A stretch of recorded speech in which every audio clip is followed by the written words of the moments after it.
There is a specific kind of pressure that comes with living right now. It's like a quiet, constant hum that tells us we're falling behind. We feel it when we see a new tool everyone is using, or when we realize the world is moving at a speed our brain wasn't exactly designed to handle. We've been told for a long time that technology is something we use, but lately, it feels more like something we're trying to keep up with. We talk about the chip as if it's a choice we'll make in the future, but the reality is that the ultimatum has already arrived. The pressure to be faster, smarter, and more on isn't a suggestion anymore. It's the tax we pay for staying relevant. And that's the real tension, isn't it? It's the fear that if we don't merge with the machine, we'll eventually become a bottleneck in our own lives. We're being squeezed between two impossible options: stay as we are and risk disappearing, or upgrade and risk losing the very thing we were trying to save. I'm not here to talk about the specs of a neural interface or to debate the ethics of a corporation. I'm here because I want to look at that squeeze. I want to know what happens to the human self when being human starts to feel like a limitation. If we can eventually optimize every thought and edit every emotion, we have to ask ourselves a question that most of us are too busy to face. What part of you was never meant to be improved? We're going to dig into that silence together, because by the end of this, we might find that the part of you that's most valuable isn't the part that can be updated, it's the part that doesn't need to be. Think about the way we talk about self-improvement today. We're obsessed with it. We track our steps, we monitor our deep sleep cycles, we biohack our morning coffee. There's this constant, low-humming pressure to be a more optimized version of ourselves. So when the conversation shifts to a neural interface, it doesn't land as a weird sci-fi fantasy. It lands as the ultimate productivity tool. It's the logical conclusion of the self-help movement. If someone offered you a way to never forget a face again, or to process information 10 times faster, or to finally quiet the persistent static of anxiety with a literal flick of a digital switch, why would you say no? In that moment, refusal doesn't feel like a noble act of preserving your purity. It feels irrational. It feels like choosing to be broken. We've been taught that our value is tied to our output, our clarity, and our ability to navigate a world that is becoming increasingly complex. In that framework, saying no to an upgrade starts to look like a form of self-neglect. This is the subtle shift from desire to responsibility. At first, it's about what you could do. You could learn that language, you could master that skill, but very quickly, it becomes about what you should do. If everyone around you is processing data at the speed of light, and you're still relying on the slow, biological sludge of a standard human brain, you're not just being old-fashioned, you're becoming a bottleneck. You're becoming the friction in the system. We start to build these internal justifications. We tell ourselves that we're just leveling the playing field, or that we're finally unlocking our true potential. But we rarely stop to ask who defined that potential in the first place. Is better a universal truth? Or is it just a metric designed by the systems that benefit from our increased efficiency? When we begin to view our own minds as hardware that needs an update, we're quietly accepting a very specific, very narrow definition of what it means to be human. We're deciding that the parts of us that are slow or forgetful or easily distracted are bugs to be fixed rather than essential features of the experience. We find ourselves agreeing to the upgrade because it feels reasonable. But we have to wonder, reasonable according to whom? If our autonomy is being shaped by an obsession with performance, is it still autonomy? Or is it just a very sophisticated form of compliance? We're so busy trying to not get left behind that we forget to ask if the place everyone is rushing toward is actually somewhere we want to go. We've always had gaps between us, differences in where we were born, what we owned, or the opportunities we were handed. But we're approaching a time where those gaps might stop being about what you have and start being about what you are. We're moving toward a world where the divide isn't just economic or social, but biological. And the unsettling thing is, this fracture wouldn't require a villain or a manifesto to happen. If half the world decides to interface their minds with a network, the very definition of normal changes overnight. It's not that the people who stay as they are, the ones who choose to remain at the biological baseline, will be hunted or oppressed in some dramatic, cinematic way. It's much quieter than that.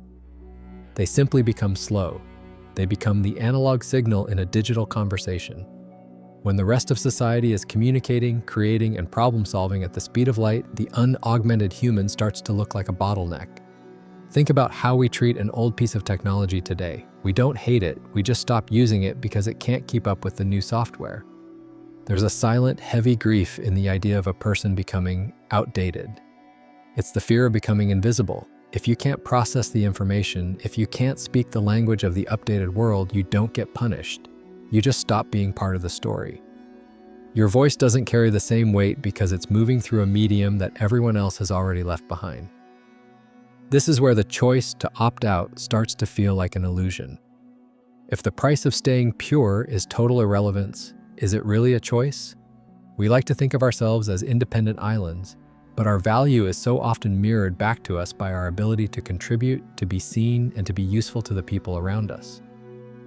When culture recalibrates around a new, augmented norm, the pressure to conform isn't coming from a government or a corporation. It's coming from the desire to remain human in the eyes of others.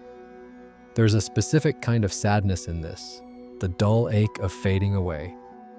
It's the realization that you could do everything right, stay true to your nature, and still find yourself standing on a shore while the rest of the world sails into a horizon you can no longer even see.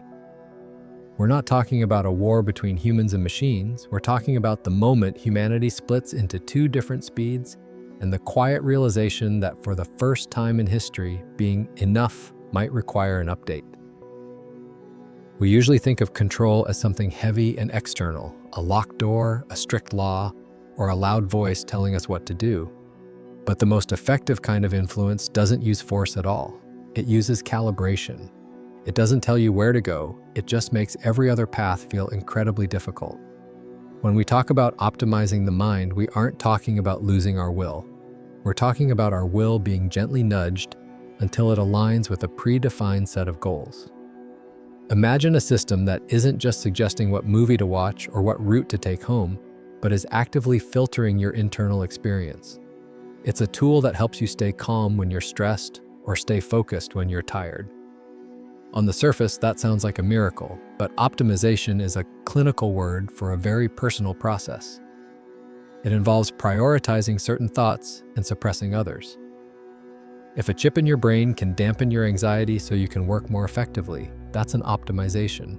But if that anxiety was actually a signal that your life is out of balance, or that the world around you is moving in a direction you don't believe in, then the system hasn't solved the problem. It's just silenced the alarm. This is where freedom gets quietly redesigned as efficiency.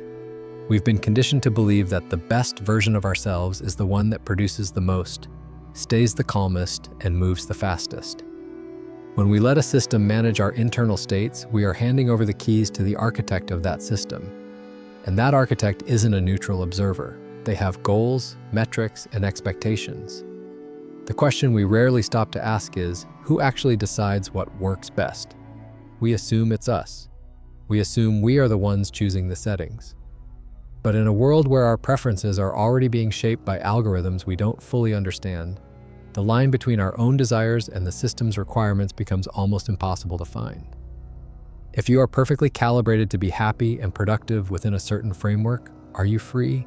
Or are you just the most efficient component of a machine you didn't build? The danger isn't that someone will take control of your mind.